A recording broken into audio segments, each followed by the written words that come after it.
Do you want to play the Xbox games you already own on your PC? Well, it's easier than you think. Let's dive in and get your games up and running on your PC in no time.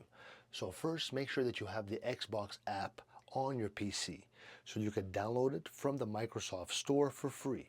Once it's installed, open the app and you're going to sign in with the same account that you use on your Xbox. Next, check if your game is available through Xbox Game Pass or Play Anywhere.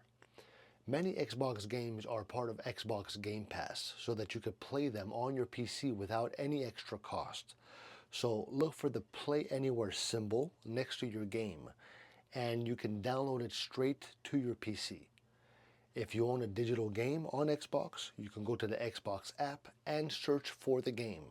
If it's available for PC, you're going to be able to download and to play it right away.